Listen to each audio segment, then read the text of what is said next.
বাজারে নিত্যপণ্যের দাম কেমন সেই বিষয়ে বিস্তারিত জানতে যুক্ত হব কিশোর জাহানের সঙ্গে। তিনি রয়েছেন মহাখালী কাঁচা বাজারে। কিশোর, কি অবস্থা আজ শুক্রবার, সপ্তাহের এই দিনটিতে একটু বাজারে ভিড় বেশি থাকে, বাজার দর সম্পর্কে জানাবেন এবং আজকে শুক্রবার ছুটির দিনে বাজারে ভিড় কেমন দেখছেন ক্রেতাদের সেটিও একটু জানাবেন। তাকিয়া, আজকে বাজারের পরিস্থিতি যদি বলতে হয়, আসলে গত পুরো মাস ধরে আসলে বাজারে যে পরিস্থিতিটা যাচ্ছে আজকেও কিন্তু তার ব্যতিক্রম নয়। এই পরিস্থিতিটা যাচ্ছে আজ তার ব্যতিক্রম নয়। গত সপ্তাহে আসলে আমরা বাজার ঘুরে যেটা দেখেছি, যদি কাঁচা বাজার দিয়ে শুরু করতে আসলে সবজির কথা দিয়ে শুরু করতে দেয়, যেই পেঁপে আসলে কখনো 30-35 টাকার উপরে উঠছে, সেই পেঁপে কিন্তু মানুষ কিনেছে 80 টাকা দিয়ে, এবং আজ এই এক সপ্তাহ পরেও কিন্তু তার আসলে দামে কোনো হেরফের হয়নি। তবে বিক্রেতা যারা আছেন তারা কিন্তু বলছিলেন যে ধরন ভেদে 60 থেকে 80 এরকম দামেই বিক্রি করছেন, এবং কাঁচামরিচের দামও আমরা গত সপ্তাহে দেখেছিলাম 200 টাকা কেজি, এবং আজকের বাজারেও তাই। যদি আসলে আজকের বাজার পরিস্থিতির কথা বলতে হয়, আসলে গত এক মাস ধরেই বাজারে যেরকম ঊর্ধ্বগতি চলছে, আজকের বাজারটাও ঠিক সেরকম। তবে কিছু কিছু সবজির ক্ষেত্রে আমরা দেখেছি 10 টাকা কমেছে।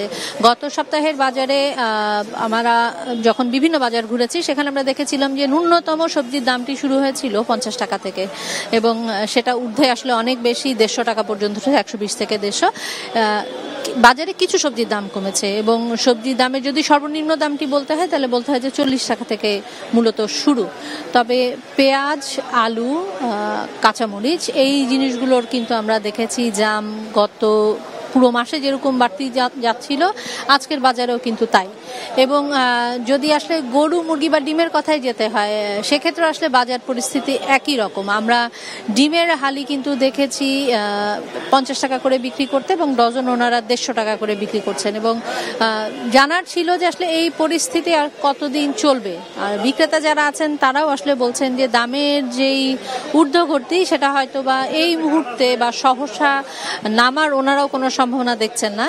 তবে কিছু সবজির দাম কমেছে যেহেতু সরবরাহ আছে, আবার কিছু সবজির দাম কিন্তু বাজারে বেড়েছে। তো সব মিলিয়ে আসলে বাজার পরিস্থিতি নতুন করে কোনো পরিস্থিতি তৈরি হয়নি। পুরো মাস জুড়ে যেরকম ঊর্ধ্বগতিতে বাজার চলছিল, সেই একই গতিতে এখনো বাজার চলছে, এবং সাধারণ মানুষ যারা আছেন তারা বরাবরই যেরকম অভিযোগ করে আসছিলেন যে মূল্যটা অনেক বেশি, আজকেও কিন্তু তার ব্যতিক্রম হয়নি। তো সব মিলিয়ে আজকের বাজার থেকে তাসফিয়া এই ছিল এখন পর্যন্ত আমার কাছে।